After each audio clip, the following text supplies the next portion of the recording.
পহেলা বৈশাখ বাংলা ক্যালেন্ডারের প্রথম দিন। এই দিন শুধু নতুন বছরের সূচনা নয়, বরং বাঙালির চিরন্তন সংস্কৃতি, ঐতিহ্য আর একাত্মতার এক মহা সমারোহ। দিনের সূচনাটি ছিল অত্যন্ত গর্বের ও প্রাণবন্ত। সকালে বের হয় বৈশাখী র্যালি, হাতে হাত বৈশাখী পোস্টার, মুখে বাংলার জয়ধ্বনি।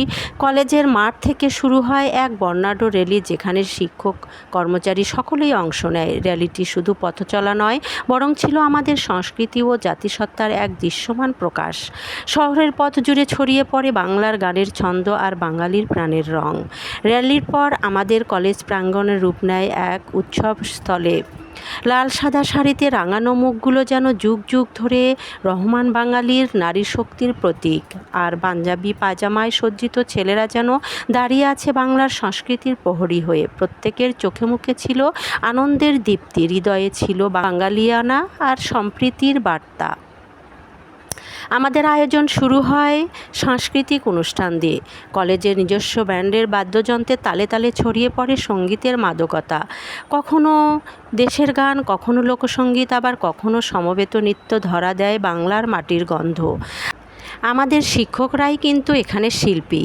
আমাদের শিক্ষকদের যে এত প্রতিভা, আসলে গানগুলো না শুনলে বুঝতে পারবেন না। আর আজকের আমার এই ছোট্ট ভিডিওতে সবগুলো শিক্ষকদের গান উপস্থাপন করা সম্ভব হচ্ছে না, তাই আমি পর্যায়ক্রমে শিক্ষকদের গান অবশ্যই আপনাদের শোনাবো এবং পাশেই থাকবেন।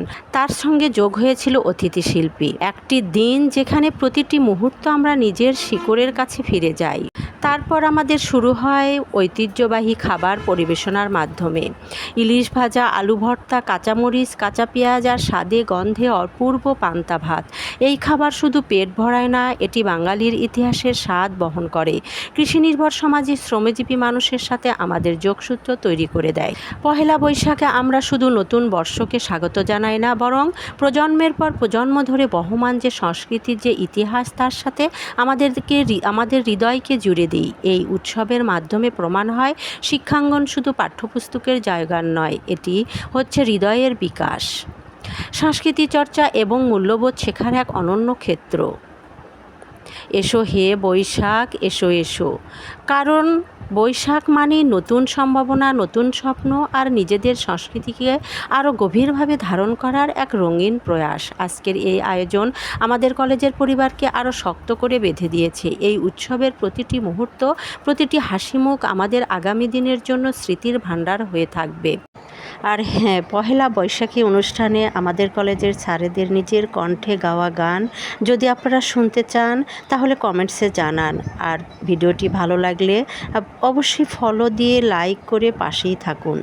পান্তা ভাত, ইলিশ ভাজা, আলু ভর্তা, কাঁচামরিচ আর কাঁচা পেঁয়াজ, এ যেন শুধু খাদ্য নয়, একান্ত এক অনুভব। বৈশাখের প্রথম সূর্য যখন উদিত হয়, তখন এই খাবার কেবল উদরপূর্তির জন্য নয়, আমাদের ঐতিহ্যের সঙ্গে আত্মার যোগসূত্র হয়ে দাঁড়ায়। আজ আমাদের কলেজে এই বৈশাখী আয়োজনে সেই চিরচেনা পান্তা যখন থালায় পরিবেশিত হলো, স্যারেরা যখন একসঙ্গে বসলেন, হাতে তুলে নিলেন ইলিশ আর ভর্তার গন্ধমাখা এক চিলতে ভাত, তখন মনে হচ্ছিল আমরা আর কোনো প্রতিষ্ঠানে নয়, বরং এক অভিন্ন পরিবারে রয়েছি।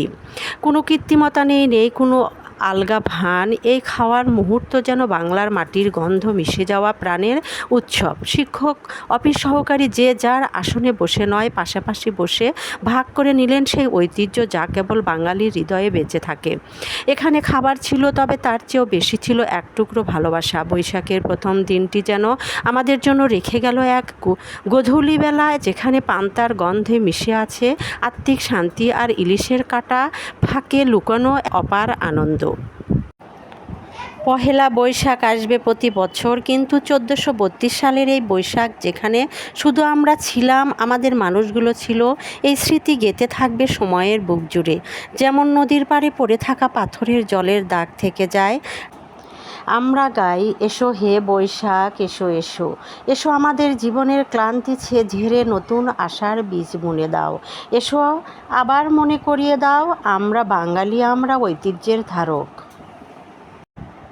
এসো হে বৈশাখ এসো এসো, কারণ বৈশাখ মানেই নতুন সম্ভাবনা, নতুন স্বপ্ন আর নিজেদের সংস্কৃতিকে আরও গভীরভাবে ধারণ করার এক রঙিন প্রয়াস। আজকের এই আয়োজন আমাদের কলেজ পরিবারকে আরও শক্ত করে বেঁধে দিয়েছে। এই উৎসবের প্রতিটি মুহূর্ত, প্রতিটি হাসি মুখ আমাদের আগামী দিনের জন্য স্মৃতির ভাণ্ডার হয়ে থাকবে। সবাইকে বাংলা নববর্ষের শুভেচ্ছা। আজকের এই প্রোগ্রামে আমার সহকর্মীবৃন্দ যারা অত্যন্ত ব্যস্ততার সহিত আজকের এই প্রোগ্রামটা সুন্দরভাবে সম্পূর্ণ করেছেন, তাদের সবাইকে ধন্যবাদ ও মোবারকবাদ জানাচ্ছি। এবং আজ আমাদের এখানে পান্তা ইলিশের যে আয়োজন করা হয়েছিল, খুব সুন্দরভাবে আমাদের এখানে সবাই আনন্দের সাথে সেগুলো সবাই খাওয়া দাওয়া শেষ করেছে। আমার অফিসে যারা ছিলেন এবং আমাদের এখানে যারা অতিথিবৃন্দ ছিলেন, তারা খুব সুন্দরভাবে এই প্রোগ্রামটাকে খুব সুন্দর হয়েছে বলে তারা ঐমত ব্যক্ত করেছেন। আমি আমার এই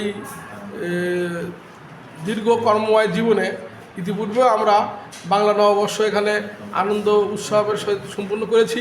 ইনশাআল্লাহ আগামীতে এই ধারা অব্যাহত থাকবে। আর বাংলা নববর্ষ আমাদের বাংলা একটা ঐতিহ্যের প্রতীক। এটাকে আমাদের অবশ্যই আমাদের সুন্দরভাবে জাতি বর্ণ নির্বিশেষে সবাইকে উদযাপন করা উচিত। আমরা আশা করব যে এই যে আমাদের মধ্যে একটা সৌহার্দ্য সম্পর্ক স্থাপিত হলো বিভিন্ন জাতি গোষ্ঠীর মধ্যে, এটা দিয়ে আমরা অবশ্যই বাংলাদেশকে আগামী দিনে এগিয়ে নিয়ে যাব এবং বাংলাদেশ সমৃদ্ধ হবে। এই বলে আমি আমার কথা শেষ করছি। সবাইকে ধন্যবাদ জানিয়ে আসসালামু আলাইকুম। স্যার, আপনার এই মূল্যবান বক্তব্য দেওয়ার জন্য অনেক অনেক ধন্যবাদ স্যার। আপনাকে ধন্যবাদ, আপনাকে আমাদের মৌসুমী ম্যাডামকে যে সুন্দরভাবে আমাদের কলেজের বিভিন্ন প্রোগ্রাম উপস্থাপন করে আমাদেরকে প্রাণবন্ত করেন, কলেজের ভাবমূর্তি অক্ষুণ্ণ রাখেন। আমি তাদেরকেও তার